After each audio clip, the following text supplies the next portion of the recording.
Hello.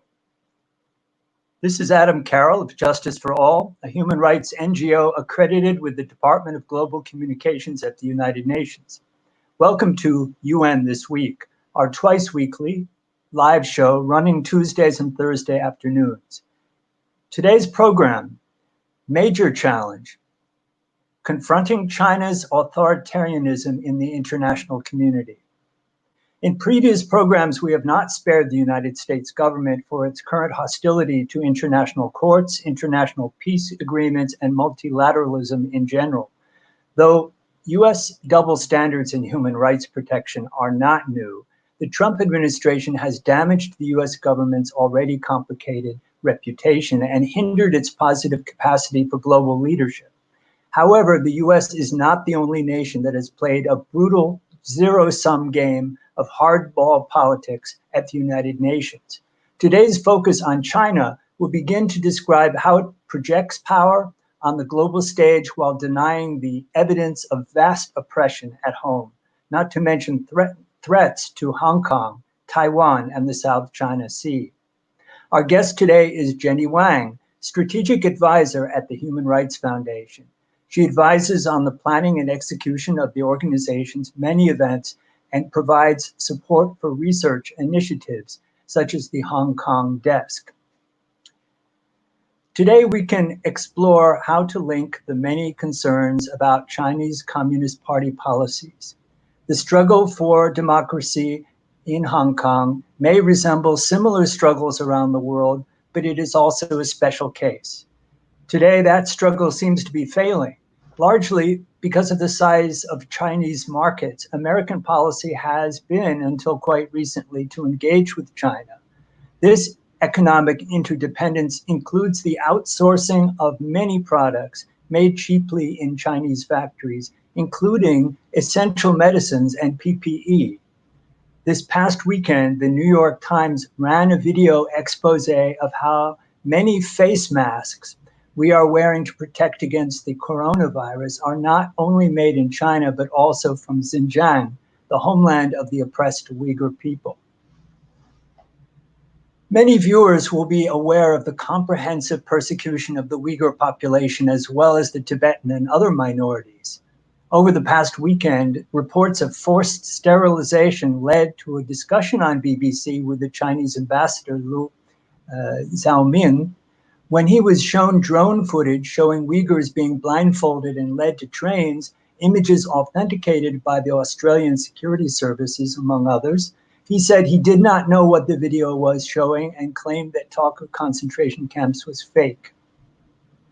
UK Foreign Secretary Dominic Raab has accused China of gross and egregious human rights abuses against its Uyghur population and said sanctions against those responsible cannot be ruled out. Yesterday, the Trump administration barred 11 new Chinese companies from purchasing American technologies and products without a special license, saying the firms were complicit in human rights violations in China's campaign targeting Muslim minorities in Xinjiang. The list of sanctioned companies includes current and former suppliers to major international brands such as Apple, Ralph Lauren, Google, HP, Tommy Hilfiger, Hugo Boss, and Muji. If you have bought these brands, you are likely complicit in the surveillance, slave labor, and concentration camps targeting the Uyghur people. Today's guests from Human Rights Foundation, Jenny Wang, received her master's degree in global affairs with a concentration in human rights and international law at New York University. We're very happy to have you on the show and to talk about the wonderful work of the Human Rights Foundation and the many conferences that you do. So welcome to the show. Thank you so much for having me today, Adam. Well, I was wondering if you could first just say something about the Human Rights Foundation. How does it interact with the Oslo Freedom Forum, and what is your main purpose? Sure. So the Human Rights Foundation, we are a nonpartisan, nonprofit organization based in New York City, and we work on promoting and protecting human rights globally with a focus on closed societies. So that means countries with authoritarian regimes. Our work is mainly in three main pillars. Our first pillar is amplifying activist voices. So we like to give our international stage and our platform to activists from these authoritarian regimes to share their stories.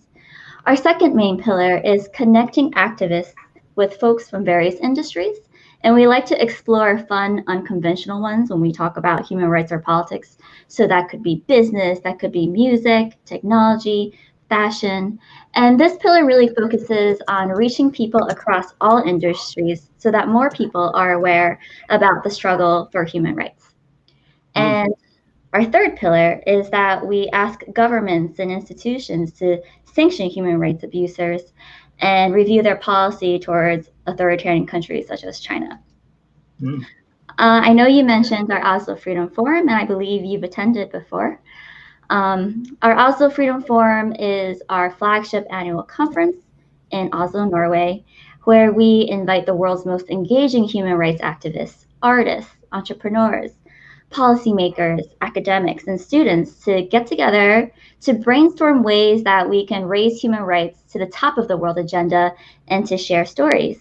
As you can see, this is our website, and we have a list of all of our speakers that have attended, and they're from everywhere, from all these authoritarian countries, right? We have North Korea, we have Eritrea, we have Vietnam. It's really a diverse group of engaging speakers that are so dedicated to their work of spreading awareness about the human rights abuses in their countries. I did want to ask about the Freedom Forum conference. First of all, Oslo Freedom Forum has nothing to do with Freedom Forum, the U.S. human rights group. That's correct. Our Oslo Freedom Forum is a Human Rights Foundation initiative. And it's not only taking place in Oslo, but around the world. I know that I've been to the New York conferences for a few years, and including presenters on the Uyghur situation, the Uyghur genocide, perhaps, but many, many other issues, and really inspiring speakers. So I was wondering if you could speak a bit about some of the speakers on various subjects that you've had in this conference. Absolutely. And I want to touch upon about how the Oslo Freedom Forum is not just in Norway. You're right, we do have one in New York. And it's very exciting how the HRF and the Oslo Freedom Forum community is going around the world. We've been to Taiwan, we've been to Mexico, South Africa, and we really hope to continue building and strengthening communities around the world to really learn more about human rights and how we can work together to promote democracy and human rights, especially in those in authoritarian countries. All the speakers are really phenomenal, but we did have a speaker last year, Denise Ho. She is a canto pop star turned pro-democracy activist, and her speech really talks about how the erosion of one country, two systems, and how her role as an artist has evolved into using her platform to spread a bigger message to promote human rights and democracy. We've also had another amazing speaker called Ji Sung Ho. He is a North Korean defector, and he shares the story of how he escaped North Korea, and now he's in South Korea, and he's actually an elected official now. So there's so many stories, and I highly encourage our audience to, check out our website and follow us on social media, because we're constantly sharing these amazing anecdotes that really are worth their listen. And they're all on YouTube as well. Yeah, a lot of them are inspiring, and some are performing artists and creative people. They've spoken about psychedelics, all kinds of subjects that are push the boundaries of maybe what is thought of as business as usual, how to heal the world. And so it's really quite interesting. I've never been to, what is that gathering? Not TED Talks, the one that they do that's very elite in Switzerland. Zavos? Oh, Davos? Davos, sorry. Yeah, so I imagine this as the human rights community's Davos. Absolutely. Absolutely. It's Uh, transformative. yeah, very inspiring. I'm also wondering, as far as dealing with the pandemic, what you all are doing right now, because now mass gatherings are quite difficult. Yes, yes. So the COVID-19 pandemic has definitely been a challenging time for not only Human Rights Foundation, but for everyone around the world. But our organization has been adapting. Back in April, we hosted our first online conference called COVIDCon, and we invited Chinese dissidents to come speak about the pandemic, how this pandemic is really because of the Chinese government's censorship, lack of transparency, their disregard for human rights and freedom. So yeah, that's one example of what we've been doing during this pandemic. And we've also been brainstorming new initiatives. We have a new podcast called Dissident and Dictators. It is available on Spotify and iTunes. And this podcast is where an HRF staff member sits down with an activist in our community to share more about their story. We released an episode recently that talks about the 31st anniversary of the Tiananmen massacre and actually looking forward to what it may mean for Hong Kong nowadays. So, I was wondering if you'd say a bit more about Hong Kong, because I don't know, if our viewers are fully aware of the current situation, with the noise being made about extradition treaties and various other things. But also, it's a very dire situation for the people of Hong Kong. Absolutely, absolutely. So as you mentioned earlier, I do help out a lot with the research initiatives and writing for Human Rights Foundation's Hong Kong desk. And basically the projects that we do for the Hong Kong desk is to raise awareness about China and Hong Kong's government's suppression of civil liberties. And we do that by filing petitions and urgent appeals, by writing research reports, and doing advocacy at an international level. The reason that we have a Hong Kong desk is indeed, right now things are escalating each and every day in Hong Kong. And we believe Hong Kong is in a very unique and important position to fight back and stand up against the authoritarian Chinese Communist Party. So I can give a brief rundown about, I guess, Hong Kong's history and kind of talk about where Hong Kong is today. So Hong Kong used to be a colony of the British Empire, and it was handed back to China in 1997 under the Sino-British Joint Declaration, under this framework that they like to be called One Country, Two Systems. So basically, under this framework, Hong Kong would be able to enjoy all the individual freedoms that they did enjoy under British rule. And they would have all the freedoms guaranteed under the Universal Declaration of Human Rights and the ICCPR International Covenant on Civil and Political Rights. So that includes freedom of religion, freedom of speech, freedom of peaceful assembly, etc. And this One Country, Two Systems framework also comes with a little mini constitution. Basically, it's designed so that Hong Kong can function separately from China's political system. But ever since the handover in 1997, we saw how little cracks were showing in this framework. And people started to realize that the Hong Kong government is simply a puppet of the Chinese Communist Party. So the international community started to see a lot more pro-democracy movements. You may remember in 2014, the Umbrella Movement, which was a almost 80-day demonstration where brave Hong Kongers took to the streets to call for true universal suffrage for the highest position in Hong Kong's government, which is the chief executive position.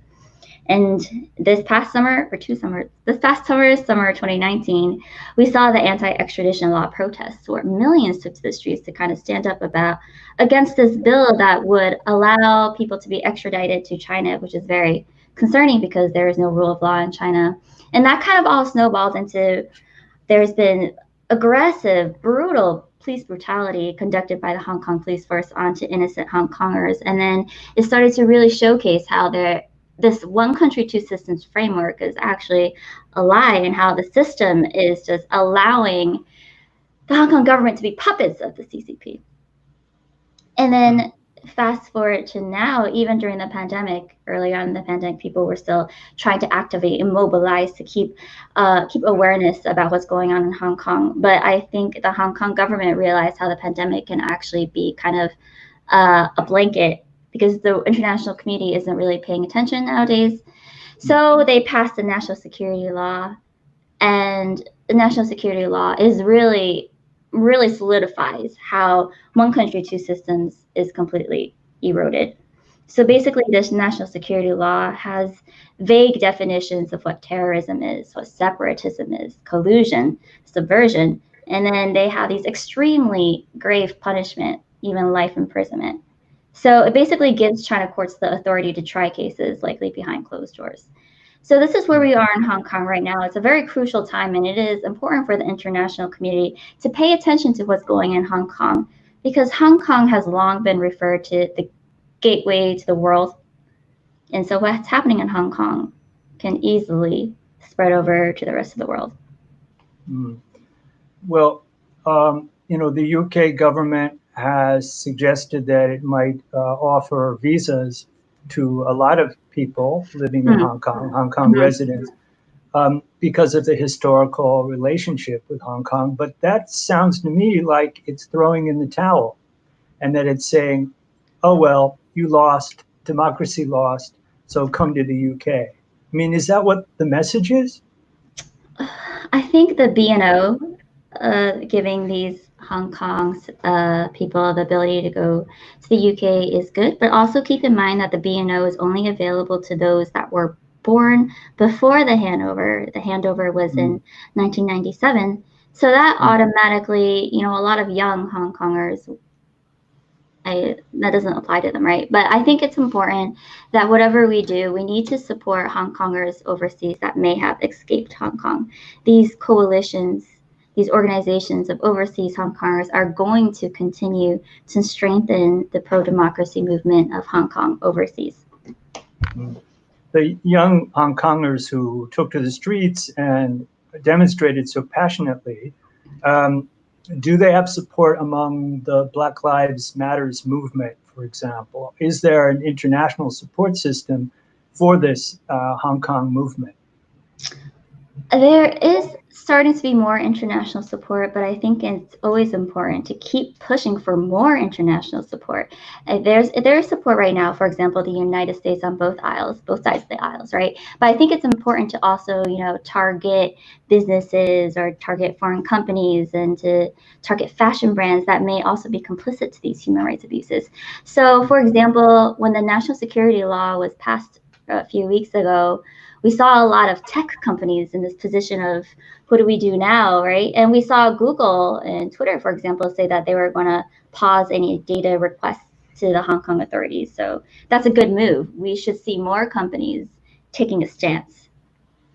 Yeah, I mean, there's been concern about Zoom, about TikTok, about a lot of technology companies and their links to China or Chinese government because of government policies that require their cooperation, full cooperation. So this, despite their denials, remains a big concern.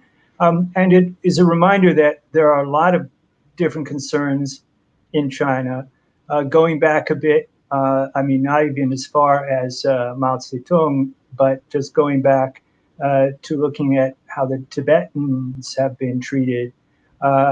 You can see a lot of the same techniques and surveillance tools and breaking up the family and all of that being visited now on the Uyghur. And I was wondering if you could speak to this as a pattern. And is it only the current president, or is this something that the Communist Party is basically promoting? Absolutely. I think the Tibetan people have been living under Chinese government's authoritarian rule for more than 60 years, right? Tibet is often referred to as the world's largest open air prison. There's severe infringement of freedoms. There's a denial of freedom of speech, press, expression, religion. On the topic of breaking promises, I do think there is a trend of how the Chinese government continues to break promises. We saw in 1950, there was the 17-point agreement drafted by the Chinese government and it is believed to be signed by Tibetan representatives under duress. And basically, this agreement indicates that the Tibetan people would have true autonomy, but we saw how that promise has been broken. So absolutely, the same things that happened in Tibet, we're seeing happening now onto the Uyghur Muslims, right? We're seeing a severe political, cultural, and religious suppression, right? So similar in Tibet, we saw the destruction of monasteries such as Larangar. In Xinjiang, East Turkestan, we see the destruction of mosques, right? It's a history repeating itself, and I think it's really because the rest of the world did not take concrete action against the CCP when these atrocities were unfolding in Tibet. And we should have demanded accountability for the CCP's action in Tibet decades ago. So because the international community did not take concrete actions back in the 1950s, 1960s against the CCP's atrocities in Tibet, I think the CCP felt emboldened. So I don't think it's a Chinese president issue. I think it's just that the party itself feels like they can get away with anything, right? So exactly, we see history repeating itself. These same abuses in Tibet are happening to the Uyghur Muslims, and we are starting to see the same inklings of this in Hong Kong too. So for example, inciting separatism, right? This is something that the Chinese government always talks about in Hong Kong, now in Hong Kong, Tibet, and East Turkestan, Xinjiang. Yeah, I mean, you can call it East Turkestan, or you can call it the Xinjiang Autonomous Republic, but there is no autonomy. I mean, far from it, right? It's really an occupation. Yes. So this kind of repression seems to have no cost in the international community. There are complaints.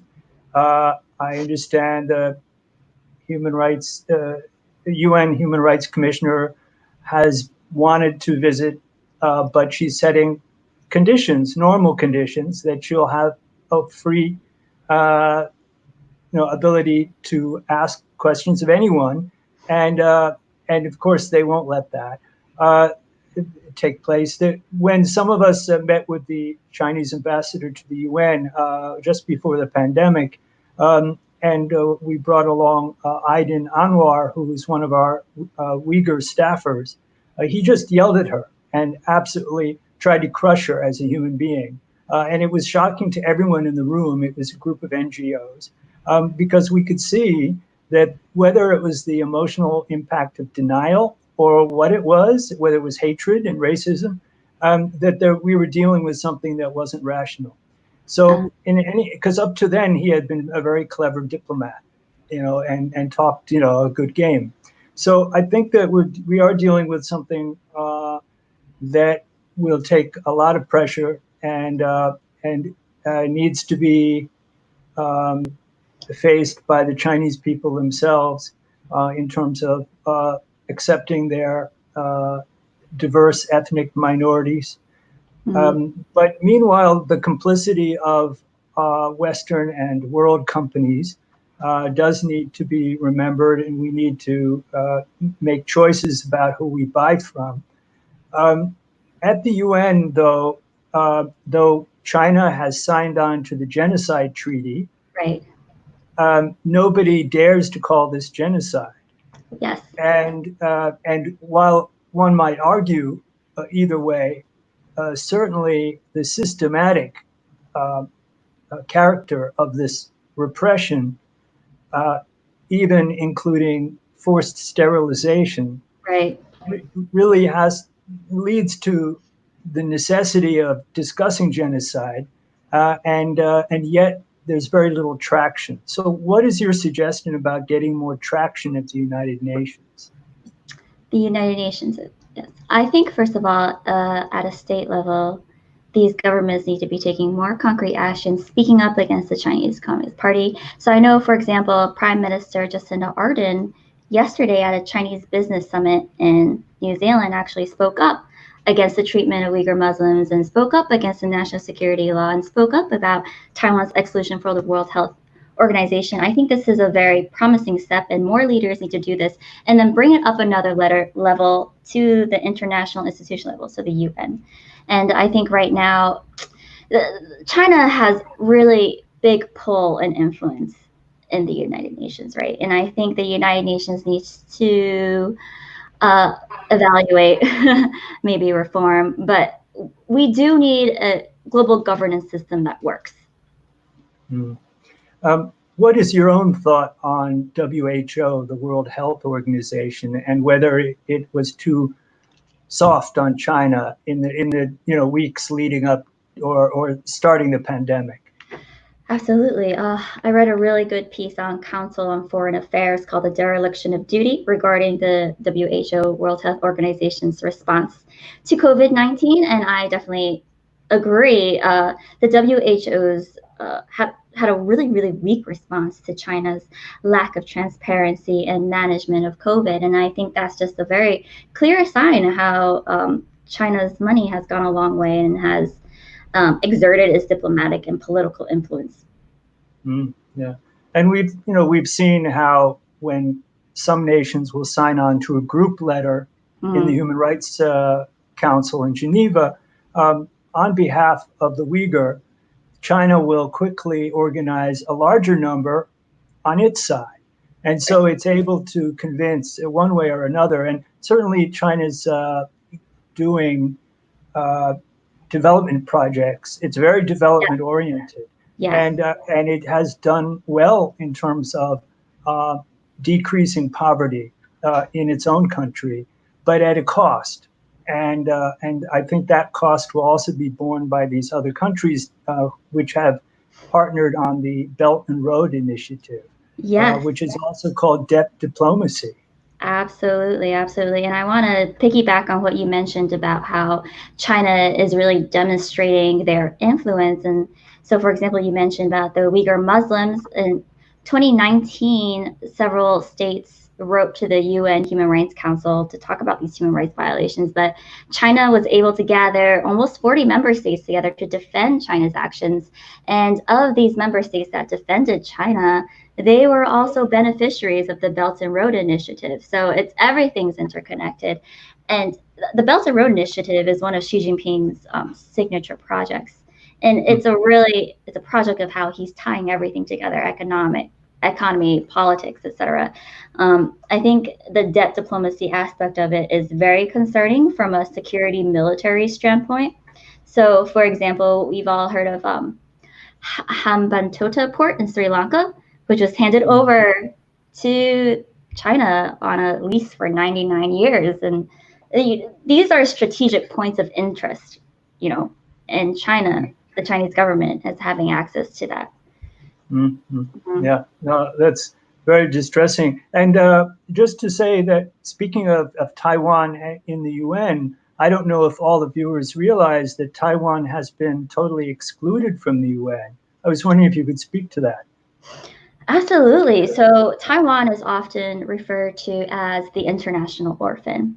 So for those of you who may have heard of Taiwan, you may know that Taiwan has a defined territory, a permanent population, a government that is capable of entering relations. And these are all the criteria of the 1933 Montevideo Convention.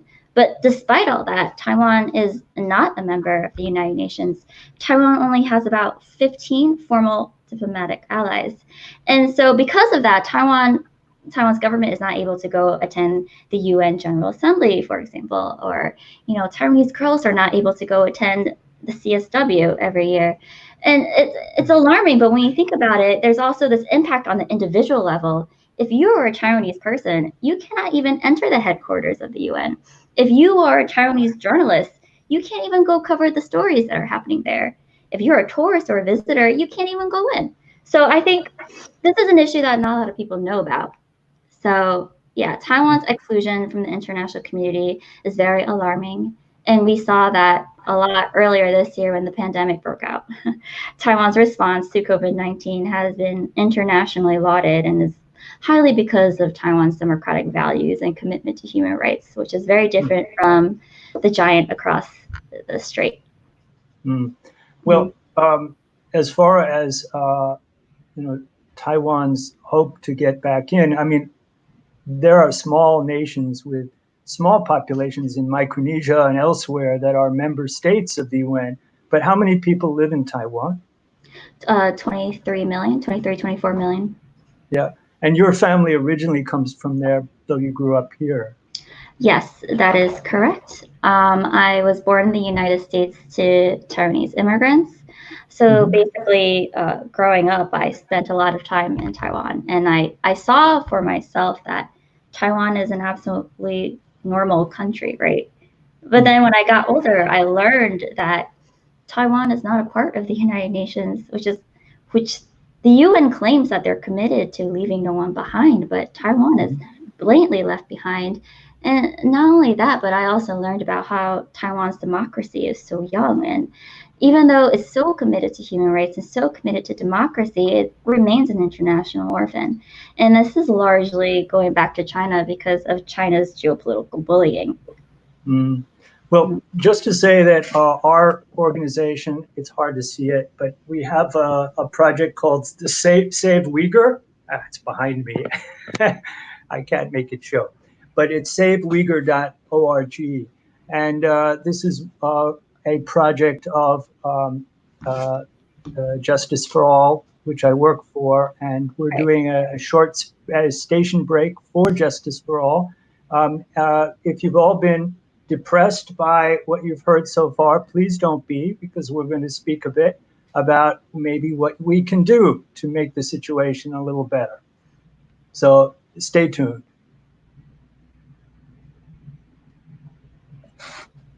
Okay, now we'll start again with inviting Fred Larson, who is working this summer with us at Justice for All. Hello, Fred. Hello.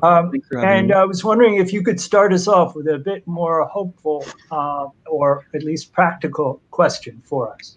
Yes. So in terms of China's human rights abuses, what specific leverage does the United States government have? And if American citizens want to pressure our elected officials to protect human rights in China, what can we ask our elected officials to do from an American perspective? Great. Thank you for this important question, Fred. I know that everything we discussed earlier is a bit upsetting, but it's important that we have to keep going on and promoting human rights and democracy for all.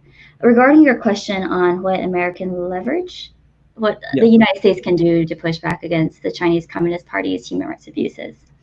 I think so far, we're kind of going on a good trajectory. As I mentioned earlier, sanctions are being put on Chinese Communist Party officials and companies and things like that. So I think this is a really good trend. Regarding contacting your elected officials, I think it's something you can do. I would recommend also following a lot of grassroots diaspora communities, such as Uyghur Human Rights Project, for example, or Hong Kong Democracy Council. They focus a lot more on the local level of contacting elected officials and talking about what acts and bills that you can push your elected officials to co-sponsor and support. Great. I guess this has been a bipartisan issue pretty much. Is that correct? Yes, I definitely saw that both sides of the aisle are becoming more aware and awakening to the threat of the Chinese Communist Party. But sometimes, though, because the messaging about economics can be louder than the human rights messaging, I wonder, is this really about economics and not about human rights?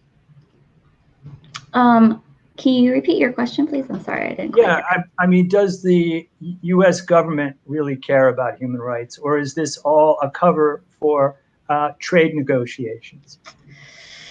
Time will tell, but I do hope that it is sincerely because of human rights, especially like we mentioned earlier, the trends of history, of how history is repeating itself.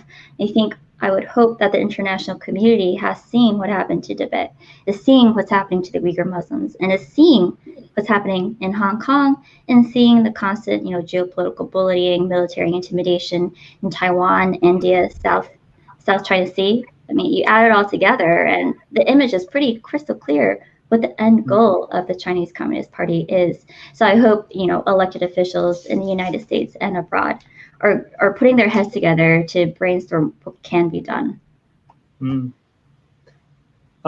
you think that it would be a good idea to de-link economies? I mean, I don't know if Human Rights Foundation takes a position on that, But Human Rights Foundation does not take a position on that. We focus more on just the human rights and freedom, democracy aspect, and as I mentioned, giving these activists a platform and doing what we can to get governments and institutions to do more. But leading with the voices and the partnership of these activists, which is the way to go, right? To support them. Are there some names that you'd like to share with the viewers? Sure, absolutely. I think I mentioned a few earlier, but the Hong Kong Democracy Council is good for the local, U.S. landscape. Uyghur Human Rights Project is good too. But aside from that, I would also just like to push the audience to think outside the box and be creative. Really look around you and try to encourage conversation with your friends, your colleagues, and folks that may be working in different industries. And we mentioned about how Uyghur forced labor is an issue. I think we can all shop responsibly, where our values really, and try to don't shop things that are made in China. Just like how the Chinese government has a very multi-pronged strategy in expanding and tightening their influence, we in civil society also need to have a multi-pronged strategy to push back. Fred, do you think that young people, we're making you a spokesman of all the young people of America here, but do you think that they would be willing to shop in this way, to select and maybe boycott? Certainly. Although I do think there are limits to that. I'm sure you remember last year there was an issue with LeBron James saying something about Hong Kong, if I'm correct, and he faced blowback from that. And I think with huge companies such as Nike, I think it might be very difficult. I understand. Yes, I recall that incident. It was Houston Rockets general manager Daryl Morey, and he had tweeted a tweet supporting Hong Kong, and then Nike pulled a lot of their merch in China, right? It's interestingly enough, Nike, I believe, is one of the companies that have used Uyghur forced labor, right? So I think it's important that we shop responsibly. I think another thing that we can think of regarding like the youth, like yourself and students, I think something that you can do is to mobilize your classmates to call, email representatives, or to even email your professors and administrators to maybe stop using Zoom when you have classes online, right? I think that's a, Zoom is dangerous to academic freedom, right? Especially if you have Chinese American students. I don't think they would really feel safe having to take class and speak up in a class that is conducted on Zoom. So that's something you can do at a student university level. And your point about Chinese American students makes me wonder if the U.S. government's targeting of CCP officials and actions such as that, do you fear that might create collateral damage for Chinese Americans in any way? Yeah. The Human Rights Foundation does not comment on these issues, but it's definitely something that's worth paying attention to. Do you mean kind of an anti-Chinese sentiment spreading? Yeah, because that would be a worry that I would have. I'm not sure if that's warranted, but yeah.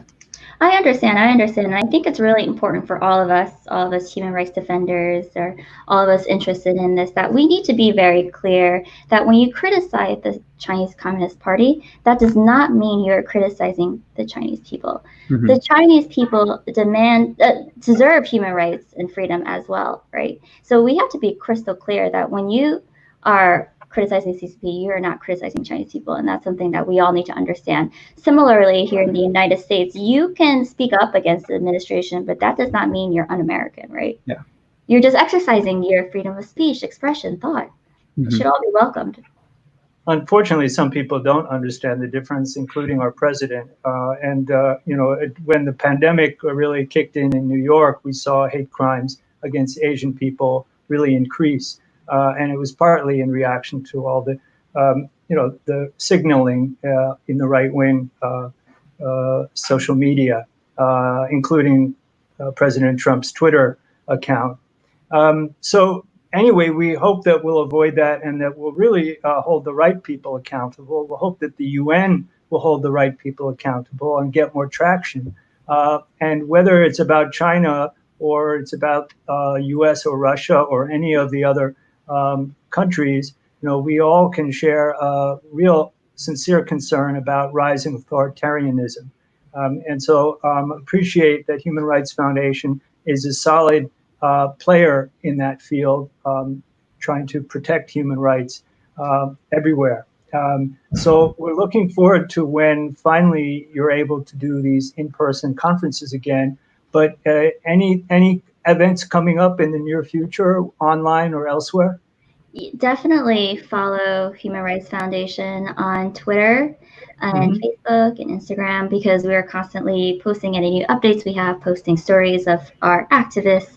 But definitely stay tuned, because given the pandemic, we're definitely always brainstorming ways to host impactful virtual conferences and events. And you can follow our podcast, Dissidents and Dictators, on iTunes and Spotify. Even though we are not able to physically get together, we are still able to spread our important message of protecting and promoting human rights for all. And I would like to end this episode with my favorite quote, and I hope it inspires our audience and you, Fred and Adam. And it is, quote, "If you think you are too small to make a difference, try sleeping with a mosquito." And this was from His Holiness the Dalai Lama. It keeps me rooted and inspired, and I hope it inspires you all as well. Great. Thank you. That's a great way to go out. But the link we just posted and will be in the comments is about tomorrow's hearing in the Senate. It's on the surveillance of the Uyghur people. And you can just click on that link and you can watch it at 10 a.m. tomorrow. Any last thing to say about tomorrow's hearing? I'll be tuning in for sure. And I think it's not only about the surveillance on Uyghur Muslims, but of course there's still ongoing surveillance on Tibetans inside Tibet. So I think this is a very important issue that needs to be addressed. So I'll be tuning in. Good, good. Well, hopefully we can all join together, because that will give us strength to really confront China and all its allies. So thank you so much, Jenny. Thanks, Fred. And until next time, this Thursday, we'll see you then. Thank you. Bye.